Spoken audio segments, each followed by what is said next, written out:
മുഖ്യമന്ത്രി പിണറായി വിജയൻ വേദിയിലേക്ക് എത്തുകയാണ്. അദ്ദേഹം വാഹനത്തിൽ വന്നിറങ്ങിക്കഴിഞ്ഞു. അദ്ദേഹം അല്പസമയത്തിനകം വേദിയിൽ എത്തിച്ചേരും. വളരെ വർണ്ണാഭമായ ഒരു ചടങ്ങാണ് ഇന്ന് അവിടെ ഒരുക്കിയിരിക്കുന്നത്. ഒരുപക്ഷെ ഒരുപാട് കുട്ടികളുടെ സ്വപ്നങ്ങൾക്ക് ഇന്ന് നിറങ്ങളുണ്ടാകുന്ന ദിവസം കൂടിയാണെന്ന്.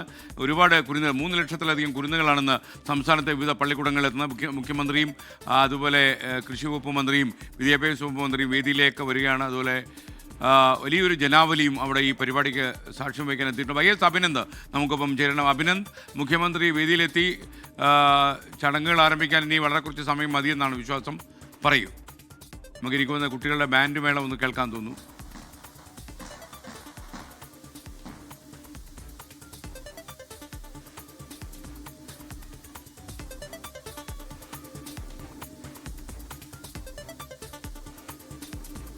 വേദിയിലേക്ക് വരികയാണ്. വേനൽ അവധിക്ക് ശേഷം വിദ്യാലയങ്ങൾ തുറക്കുന്നു. അതിൻ്റെ സംസ്ഥാനതല പ്രവേശനോത്സവം ഉദ്ഘാടനം ചെയ്യപ്പെടുകയാണ്. കലൂർ ഹയർ സെക്കൻഡറി സ്കൂളിൽ മുഖ്യമന്ത്രി സല്യൂട്ട് സ്വീകരിച്ച കുട്ടികളുടെ NCC കേഡറ്റ്സുകളും സ്കൗട്ടുകളുമാണ് അവിടെ ഉള്ളതെന്നാണ് ഞാൻ മനസ്സിലാക്കുന്നത്. എന്തായാലും ഒരുപാട് പൊതുരംഗത്ത് പ്രവർത്തിക്കുന്ന ആളുകളൊക്കെ അവിടെയുണ്ട്. വിദ്യാഭ്യാസ വകുപ്പ് മന്ത്രി, അതുപോലെ കൃഷി വകുപ്പ് മന്ത്രി, MLA, ഇങ്ങനെയുള്ള ആളുകളെല്ലാം അവിടെ ഉണ്ട് എന്നാണ് ഞാൻ മനസ്സിലാക്കുന്നത്. വലിയൊരു ജനക്കൂട്ടവും കലൂർ. വിഷ്ണു സുരേഷ് നമുക്കൊപ്പം ചേരണം. വിഷ്ണു, ഇനി ചടങ്ങ് എത്രയും പെട്ടെന്ന് ആരംഭിക്കും. അതുപോലെ സാംസ്കാരിക വകുപ്പ് മന്ത്രി സജി ചെറിയാനും അവിടെ എത്തിച്ചേർന്നിട്ടുണ്ട്. മുഖ്യമന്ത്രി ശ്രീ പിണറായി വിജയൻ അവர்கள் കലൂർ സ്കൂളിലേക്ക് എത്തിച്ചേർന്നിരിക്കുകയാണ്. മുഖ്യമന്ത്രി വേദിയിലേക്ക് എത്തി. അദ്ദേഹത്തിനൊപ്പം വിദ്യാഭ്യാസ മന്ത്രിയുണ്ട്, കൃഷി വകുപ്പ് മന്ത്രിയുണ്ട്, സാംസ്കാരിക വകുപ്പ് മന്ത്രി സജി ചെറിയാനുണ്ട്. അങ്ങനെ ഈ ആലപ്പുഴയുമായി ബന്ധപ്പെട്ട് നിൽക്കുന്ന പ്രധാനപ്പെട്ട മന്ത്രിമാർ എല്ലാവരും തന്നെ ഉണ്ട്. ആലപ്പുഴയുടെ ചുമതലയുള്ള മന്ത്രി പി പ്രസാദ് അടക്കമുള്ള ആളുകളുണ്ട്. അദ്ദേഹം കുട്ടികളെ അഭിസംബോധന ചെയ്യാനുള്ള ഒരു സാധ്യത കൂടിയുണ്ട്. ഒരുപക്ഷെ അദ്ദേഹം വേദിയിലേക്ക് എത്തിയോ അല്ലെങ്കിൽ അതിനുശേഷമോ ആയിരിക്കും ഈ കാണുന്ന കുട്ടികളുടെ അടുത്തേക്ക് എത്തി അവരോട് സംസാരിക്കുക. കഴിഞ്ഞ വർഷം എറണാകുളത്ത് പ്രവേശനോത്സവ ഉദ്ഘാടന സമയത്ത് വിദ്യാഭ്യാസ മന്ത്രിയും അതോടൊപ്പം മുഖ്യമന്ത്രിയും ഈ വിദ്യാർത്ഥികൾക്ക് അടുത്ത് വന്നു നിന്ന് അവരോട് സംസാരിച്ച കാഴ്ചയൊക്കെ വലിയ രസകരമായ വാർത്തയായിരുന്നു. ഇപ്പോൾ വേദിയിൽ ഈ പ്രവേശനോത്സവ ഗാനത്തിന്റെ ദൃശ്യാവിഷ്കാരം നടക്കുകയാണ്. കൊട്ടാരക്കരയിൽ നിന്നുള്ള VHSൽ പഠിക്കുന്ന 8ാം ക്ലാസ് വിദ്യാർത്ഥിനിയായ ഭദ്ര ഹരിയാണ് ഈ ഗാനം എഴുതിയത്. അതാദ്യമായാണ് കേരളത്തിന്റെ പ്രവേശനോത്സവ ചരിത്രത്തിൽ ഇത്തരത്തിലൊരു വിദ്യാർത്ഥി തന്നെ എഴുതിയ ഗാനം, അത് ഒരു പ്രവേശനോത്സവ ഗാനം, ഔദ്യോഗിക ഗാനമായി മാറുന്നത്. അതിന്റെ ദൃശ്യാവിഷ്കാരം ഇപ്പോൾ നടക്കുകയാണ്. സംഗീത സംവിധായകൻ അൽഫോൺസ് ആണ് അതിന് സംഗീതം നൽകിയ. അദ്ദേഹം തന്നെ ഗാനം ആലപിക്കുകയും ചെയ്തിട്ടുണ്ട്. അത് ഒരുപക്ഷെ ഈ വിദ്യാർത്ഥികൾക്കൊന്നാകെ വലിയ പ്രചോദനം നൽകുന്ന ഒരു കാര്യം കൂടിയാണ്. ഞാൻ നേരത്തെ സൂചിപ്പിച്ചതുപോലെ തന്നെ ഒരു കംപ്ലീറ്റ് മാറ്റത്തിനാണ് കേരളത്തിന്റെ വിദ്യാഭ്യാസ മേഖല തുടക്കം കുറിക്കുന്നത്. അതിൽ ഏറ്റവും പ്രധാനപ്പെട്ടത് ഈ സമഗ്ര ഗുണമേന്മ വിദ്യാഭ്യാസം എന്ന ഒരു പദ്ധതി, എന്നൊരാശയത്തിന് കേരളം മിഴി തുറക്കുകയാണ്. അതിൽ ഏറ്റവും പ്രധാനപ്പെട്ടത് ഈ ഉടൻ തന്നെ അതുമായി ബന്ധപ്പെട്ടുള്ള മാർഗനിർദ്ദേശങ്ങൾ, 2 ആഴ്ചത്തെ സ്കൂൾ ടൈം ടേബിളിൽ സമഗ്ര ഗുണമേന്മ വിദ്യാഭ്യാസം നടപ്പിലാക്കാനുള്ള മാർഗനിർദ്ദേശങ്ങൾ ഉൾപ്പെടുത്താൻ തീരുമാനിച്ചിരുന്നു. അതിൽ പ്രധാനമായും വരുന്നത് 2ാം ക്ലാസ് മുതൽ 12ാം ക്ലാസ് വരെയുള്ള ക്ലാസുകൾക്കാണ് ഈ മാർഗനിർദ്ദേശങ്ങൾ ഉണ്ടാകുക. നിയമബോധം, വ്യക്തി ശുചിത്വം, പരിസര ശുചിത്വം, പൊതുബോധം, ലഹരിക്കെതിരെയുള്ള അവബോധം, സൈബർ അവബോധം, പൊതുനിരത്തിലെ നിയമങ്ങൾ തുടങ്ങിയ വിഷയങ്ങൾ ഉൾപ്പെടുത്തിക്കൊണ്ടാണ് അത്തരത്തിൽ ഒരു സമഗ്രമായ ഒരു പദ്ധതി അല്ലെങ്കിൽ സമഗ്രമായ മാർഗനിർദ്ദേശങ്ങൾ തയ്യാറാക്കുന്നത്. വിദ്യാർത്ഥികളെ തുടക്കം തന്നെ 2ാം ക്ലാസ് മുതൽ തന്നെ ഇത്തരം വിഷയങ്ങളിൽ അവബോധരാക്കുക, അവർക്ക് ഈ സൈബറുമായി ബന്ധപ്പെട്ട് ഉണ്ടാകുന്ന പ്രതിസന്ധികളൊക്കെ തരണം ചെയ്യാൻ അവരെ പ്രാപ്തരാക്കുക എന്നുള്ളതാണ് ഈ പദ്ധതിയുടെ പ്രധാനപ്പെട്ട ഉദ്ദേശം. അത് എത്രയും നിർബന്ധമായി തന്നെ സ്കൂളുകൾ നടപ്പിലാക്കണം. അതിനൊരു മടിയും വിചാരിക്കരുത്.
ഇപ്പോൾ കലൂർ ഹയർ സെക്കൻഡറി സ്കൂളിൽ നടക്കുന്ന പരിപാടിയാണ്. പ്രവേശനോത്സവത്തിൻ്റെ ഉദ്ഘാടന ചടങ്ങാണ്.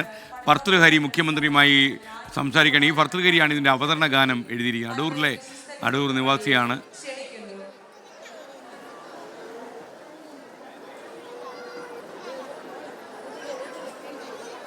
വിഷ്ണു സുരേഷാണ് വിവരങ്ങൾ നൽകിയത്. എന്തായാലും മുഖ്യമന്ത്രിയുടെ കാൽ തൊട്ട് ബന്ധിച്ചു. ഒരുപക്ഷെ വലിയ അനുഗ്രഹം ഏറ്റുവാങ്ങിയായിരുന്നു ഭർത്തൃഹരി. ആദ്യമായിട്ടാണ് പ്രവേശനോത്സവത്തിൽ സ്കൂൾ വിദ്യാർത്ഥിനിയുടെ കവിത അവതരണ ഗാനമായി തിരഞ്ഞെടുക്കപ്പെടുന്നത്.